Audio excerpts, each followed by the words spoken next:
Hey guys, thogden here, and welcome back to our quarter-final predictions. 8 teams left for the biggest competition in the world. We're going to be speaking about England and all the other nations, but first, I'm going to send people to my Instagram, because I've recently just posted that I'm going to be donating £500 to the Bobby Moore Fund every time England score for the rest of the tournament, and I want all the support as possible. I'm going to leave a link in the description. Go donate yourself, get involved in the post. This one's a big one, right? It's a great charity, that, Theo, so let's hope England score lots of goals and cost you a ton of money. But we're starting with Brazil versus Croatia. I'm doing your thing, Thogden. Hey, that's my bit, but Theo, that is going to be a really interesting game because we should never underestimate Croatia, should we? I did early in the tournament, but they've carried on. They've got some good players in there. Modric, of the likes of Brozovic, Perisic, Gvardiol, what a player is. Is he going to go to Man City? Gvardiol, he guards the goal. He guards the goal. Oh Bona Souza, they've got so much up-and-coming talent breaking through that side. The goalkeeper in that Japanese penalty shootout, wow.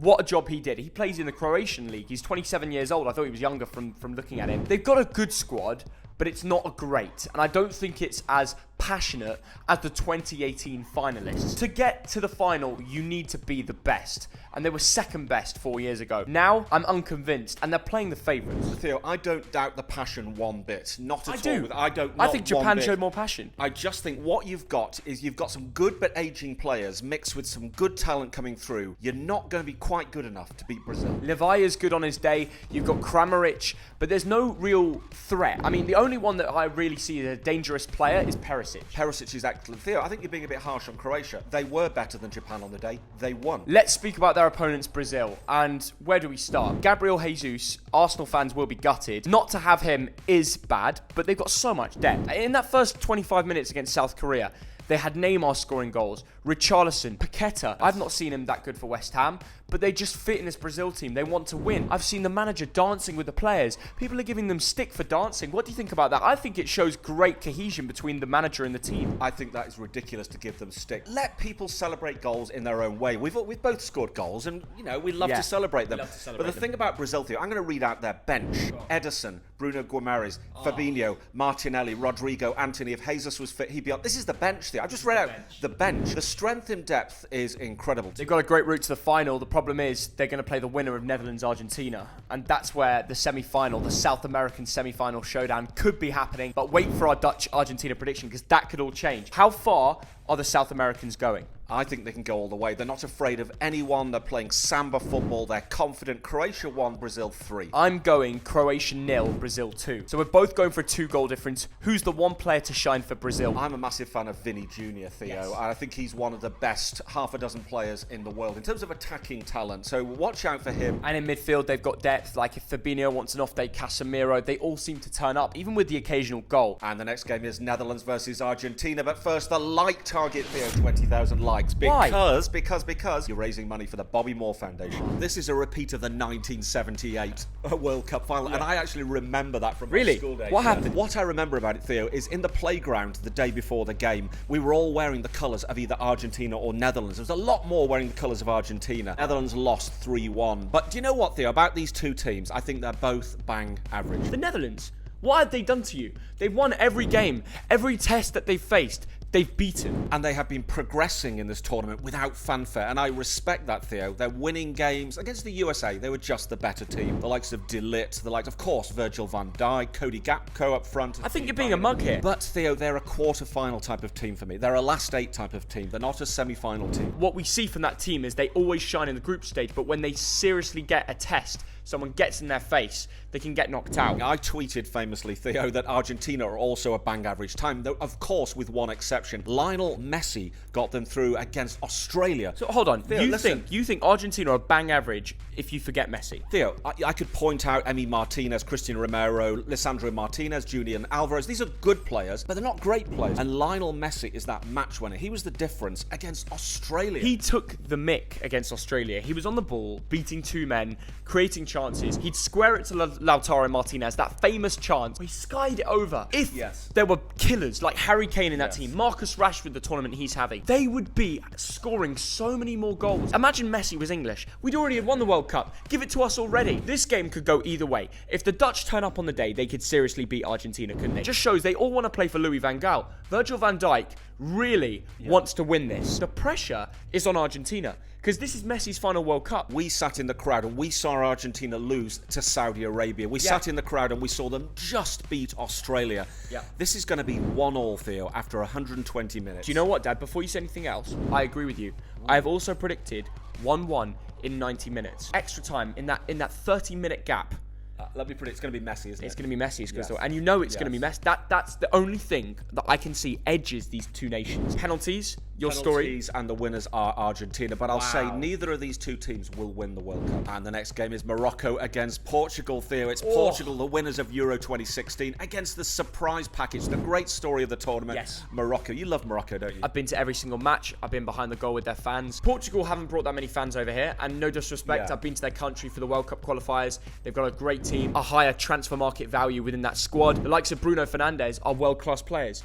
Cristiano Ronaldo is probably better on the bench after that amazing performance from Gonzalo Ramos. Hat-trick on his World Cup debut. How do you even summarise that against Switzerland, Dad? Theo, he was absolutely brilliant. And the story for me, early in the tournament, I thought Portugal would go out round about this stage. And then what I saw, Cristiano Ronaldo was dropped to the bench, which is the right decision. And we saw that, didn't we? What about Cancelo? How do you describe that? Do you think Dalot deserves to be in the 11 over Cancelo? No, I don't. I'm a massive fan of João Cancelo, but it's working. Portugal were absolutely superb. What do you mean it's working? Because Switzerland look useless. That 6-1 win is going to make Ronaldo stay on the bench for the next match. It's an absolute bang-on decision. You can't score 6 goals and play Ronaldo back into the team. Why are we talking about Let Ronaldo? me finish. You're being like Piers Morgan right now. They're going to play a team which I believe will fumble the bag against Morocco. And I think you need Ronaldo in big games like this. World Cup knockouts, you need a clutch man. I've always been a Messi fan, but hands down, the most clutch player in the world, Cristiano Ronaldo, even at his age, if the ball's in the box, it's lying about, he'll tap it in. Gonzalo Ramos, if you start him against Morocco, he will not score. He's had one good game, and you should be starting Cristiano Ronaldo. Therefore, Morocco 1-0. Morocco 1-0. Dima Maghreb. They're going to win this. En-Nesyri, might have said it wrong there, is going to score the goal. Ziyech will be the creator of the goal.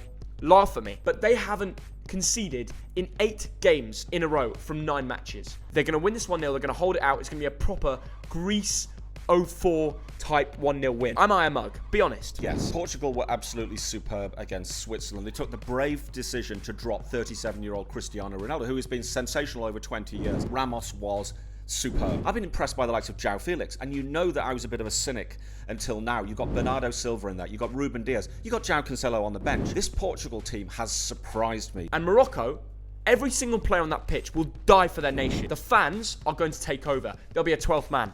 85%, 90% of that stadium will be wearing red and green, and not for Portugal, for Morocco. They will take it over, they will win 1-0. What they've got is 11 players who are dying for the nation. I respect what they've done, Theo, but they're tired. And they're up against a better team in Portugal. Let's go on to the final match, the 50-50 game, England versus France. You ready to crack into it? Oh my goodness, England. They're always tough to talk about England. I'll tell you what, we scored 12 goals across 4 games. And of course, that USA game wasn't great to watch. But otherwise, we've absolutely smashed, let's be honest, lesser team. We've got some superb players. The likes, of course, Harry Kane, Saka, Jude Bellingham, Rice, etc. We've got 5 or 6 world-class players. Yeah. I've always said, Theo, that our Achilles heel is our defence. Is that back 4, which I think is good but not great. Which is consistently keeping clean sheets right now against every test that we've come up against. Wales, USA, Senegal. These are not tests, Theo. But the highest in the FIFA rankings, the hardest group overall out of everyone.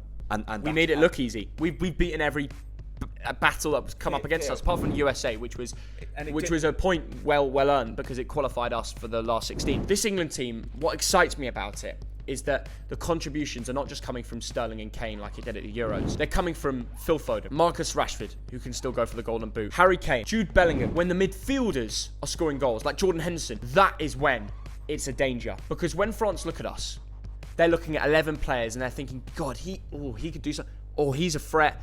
Yeah, he's really experienced. Yeah, oh my God, he's quick on the wing. When I look at the France team, I look at one player. I look at Kylian Mbappe and think, yeah, he's one of the best players in the world, potentially the best. Rabiot's had a good tournament. I look elsewhere, they've got injury crisis. Kante, Pogba, and Nkunku, Karim Benzema. I think we should be favourites. And it surprises me that France are being backed slightly more. Would you rather have Trippier, Shaw, Maguire and Stones at the back, or would you have that amazing French defence? I'd rather have the England defence. Look how we did in the Euros. We held it out all the way till the end. Harry Maguire is one of the most hated players on in the tournament, but he's been completely underrated. And John Stones has had a great tournament too. Of course, we had a bit of a 10-minute period during the Iran game where we slipped, but we scored 6 goals. There's not a man in the world who I'd rather have marking Kylian Mbappe than Kyle Walker. I am excited for how we do. And I think we should line up the exact same way we did against Senegal, because it worked. It's the 4-3-3. It's dynamic because you've got Jude in the midfield with Hendo and Declan Rice.